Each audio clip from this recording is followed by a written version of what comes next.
L'auteur de cette carte, datée de 1699, est l'anglais John Thornton, l'un des maîtres de l'école de la Tamise, nom donné aux hydrographes groupés autour de la Tour de Londres et affiliés à la Corporation des drapiers. Il servit auprès de 2 compagnies de commerce anglaises, l'Hudson Bay Company et l'East India Company, créées en 1600. Cette carte à grande échelle du détroit de la Sonde, Straits of Sindhay, reflète l'importance de ce détroit entre Sumatra et Java.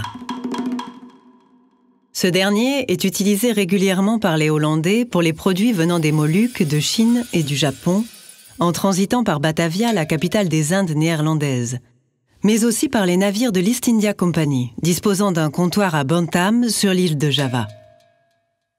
Comme toutes les cartes Portulan, celle-ci est basée sur un réseau de lignes de vent dénommé Rhumb, qui comprend ici 16 centres secondaires, dont l'un à gauche est orné d'une rose des vents à 32 pointes et motif floral indiquant le nord par une fleur de lys.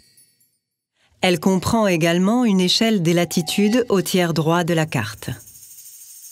Comme d'autres hydrographes anglais, John Thornton s'appuie sur des cartes hollandaises. Il copie ici, avec toute sa toponymie, une carte réalisée à Batavia par les cartographes de la Compagnie hollandaise des Indes orientales. Mais la palette vive des couleurs utilisées, rose, jaune, bleu, vert, rouge, l'écriture nette et élégante, et le raffinement de la rose des vents s'inscrivent dans la tradition hydrographique anglaise du XVIIe siècle.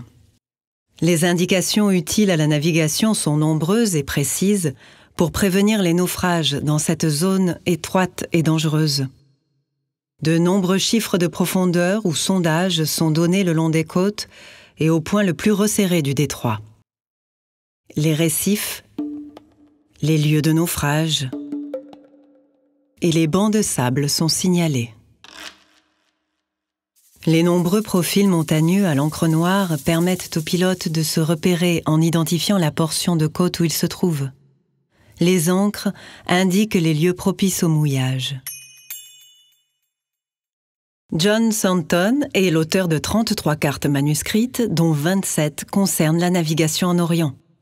C'est aussi le premier hydrographe anglais à se lancer dans la production d'atlas maritimes imprimés, avec la publication de l'English Pilot.